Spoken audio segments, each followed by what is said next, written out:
Halo semua, jumpa lagi dengan saya Bunda Queen dalam channel saya tentang aksi nyata kedua kurikulum merdeka. Tujuannya yaitu untuk menyebarkan pemahaman kurikulum merdeka. Mengapa ya kurikulum perlu berubah? Pada topik kurikulum merdeka ini terdapat dua modul, yaitu makna kurikulum dalam pendidikan. Di dalamnya ada materi tentang kurikulum dan kurikulum dalam pembelajaran. Selanjutnya pembelajaran versi kurikulum merdeka. Terdapat 3 materi, yaitu prinsip umum pembelajaran, capaian pembelajaran, dan struktur pembelajaran dengan paradigma baru. Nah, sekarang kita akan mengetahui apa sih yang dimaksud dengan kurikulum. Menurut Undang-Undang RI Nomor 20 Tahun 2003 tentang Sisdiknas, kurikulum itu adalah seperangkat rencana dan pengaturan mengenai tujuan, isi, dan bahan pelajaran, serta cara yang digunakan sebagai pedoman penyelenggaraan kegiatan pembelajaran untuk mencapai tujuan pendidikan tertentu. Nah, kurikulum juga diibaratkan sebagai jantungnya pendidikan. Kurikulum kompleks dan multidimensi. Kurikulum diartikan sebagai pengalaman belajar siswa yang dibentuk dari titik awal hingga akhir. Peran dan fungsi kurikulum. Peran kurikulum sebagai pedoman dan acuan dalam pembelajaran. Fungsi kurikulum yaitu untuk memandu dalam proses belajar peserta didik. Nah, menurut Ralph Tyler, ada 4 komponen kurikulum. Pertama, tujuan, kedua, konten, ketiga, metode, dan keempat, evaluasi. Nah, di sini yang jadi pertanyaan, kenapa kurikulum perlu diubah? Alasannya karena kurikulum itu harus disesuaikan dengan perkembangan zaman. Dan kurikulum harus disesuaikan dengan kebutuhan belajar murid, sehingga kita mampu untuk menyiapkan generasi-generasi yang visioner di masa yang akan datang, dan kita mampu untuk membawa anak-anak kita menjadi anak-anak yang bahagia dan selamat ya di kehidupan mereka yang akan datang. Seperti yang dikatakan Bapak Ki Hajar Dewantara, maksud dari pendidikan itu menuntun segala kekuatan kodrat yang ada pada anak agar mereka dapat mencapai kebahagiaan dan keselamatan yang setinggi-tingginya, baik sebagai manusia maupun sebagai anggota masyarakat. Nah, oleh karena itu perlu disesuaikan dengan perkembangan zaman dan kebutuhan belajar murid. Kurikulum itu juga bisa diadaptasi. Yang jadi pertanyaan, kenapa kurikulum perlu diadaptasi? Karena kurikulum itu bisa terhubung dengan pembelajaran di kelas. Dan konteks satuan pendidikan itu sangat beragam. Sekolah yang berada di tepi pantai, perkebunan, perkotaan, pedesaan, pegunungan, itu ada perbedaan lingkungan dan ekosistem sekolahnya. Untuk itu perlu adanya adaptasi kurikulum di masing-masing satuan pendidikan. Sehingga pemerintah itu memberikan keleluasaan, kebebasan kepada guru-guru atau satuan pendidikan untuk dapat mengembangkan kurikulum nasional dan bisa diadaptasi sesuai dengan kebutuhan dan karakteristik murid di satuan pendidikan tersebut. Dan kurikulum nasional itu dikembangkan dalam wujud KOSP. Jadi kurikulum operasional satuan pendidikan. Nah, yang perlu diperhatikan dalam penyusunan KOSP itu ada 5 kerangka dasarnya. Pertama, tujuan pendidikan nasional. Kedua, profil pelajar Pancasila. 3, struktur kurikulum. Keempat, capaian pembelajaran, dan kelima, prinsip pembelajaran dan asesmen.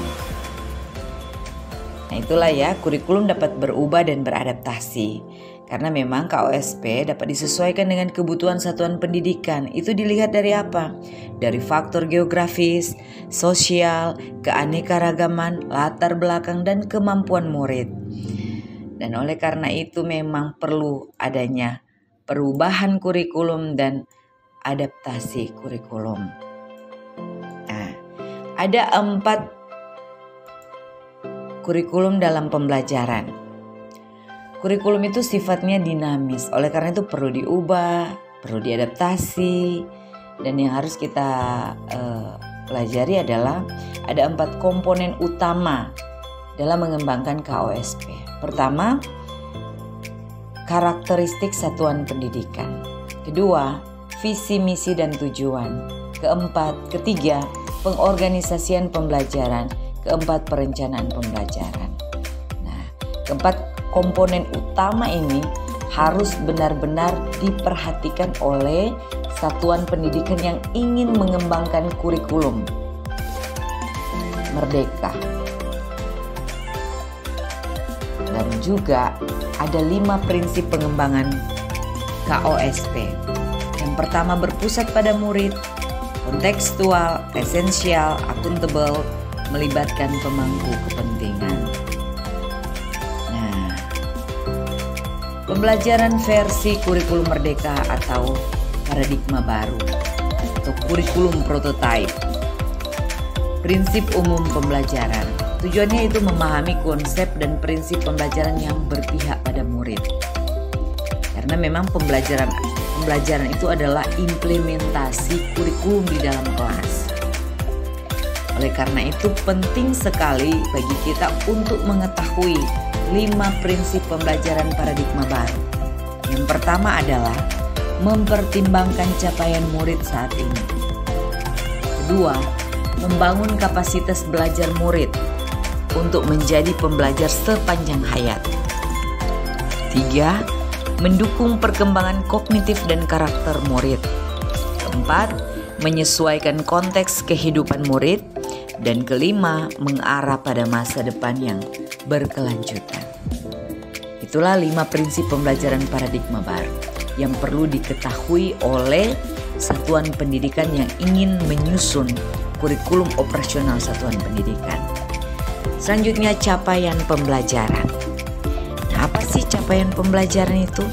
Capaian pembelajaran adalah kompetensi dan karakter yang ingin dicapai setelah menyelesaikan pembelajaran dalam kurun waktu tertentu. Jadi capaian pembelajaran ini adalah KI dan KD kalau di kurikulum 2013. Nah, kalau di kurikulum merdeka itu KI dan KD berubah menjadi CP atau capaian pembelajaran. Dan capaian pembelajaran dibagi 6 fase.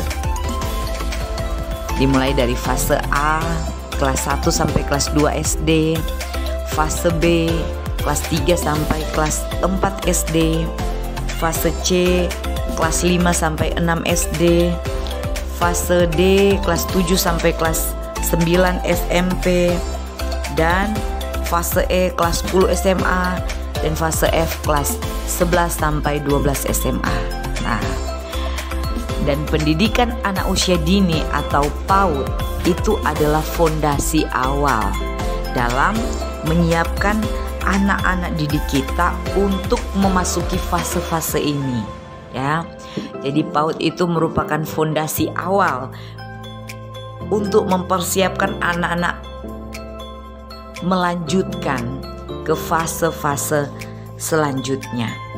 Dan yang perlu diingat adalah capaian pembelajaran ini itu dirancangkan berdasarkan fase, ya. Jadi bukan per tahun seperti yang ada di slide ini.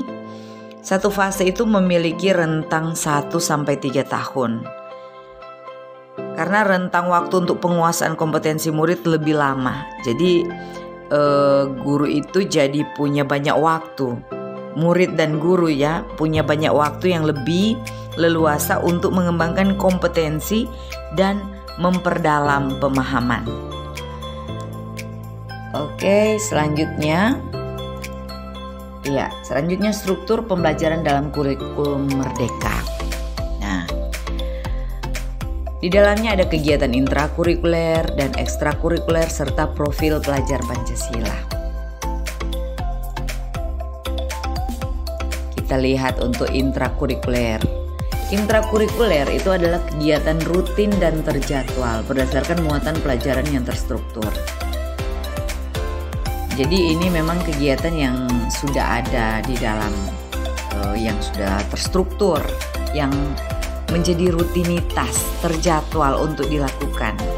Sedangkan kegiatan ekstrakurikuler adalah kegiatan tambahan yang dilakukan di luar jam pelajaran, baik di sekolah atau di luar sekolah, dengan tujuan untuk mendapatkan tambahan pengetahuan, keterampilan, dan wawasan, serta membantu membentuk karakter peserta didik sesuai dengan minat dan bakat. Selanjutnya, proyek penguatan profil pelajar Pancasila. Nah, apa sih yang dimaksud dengan proyek P5 ini? Nah, proyek penguatan profil pelajar Pancasila merupakan kegiatan kokurikuler berbasis proyek yang dirancang untuk menguatkan upaya pencapaian kompetensi dan karakter sesuai dengan profil pelajar Pancasila yang disusun berdasarkan standar kompetensi lulusan. Nah, itulah terkait dengan topik kurikulum merdeka. Semoga video ini dapat bermanfaat dan bisa kita share ke teman-teman kita agar bisa berbagi manfaat. Salam dan bahagia.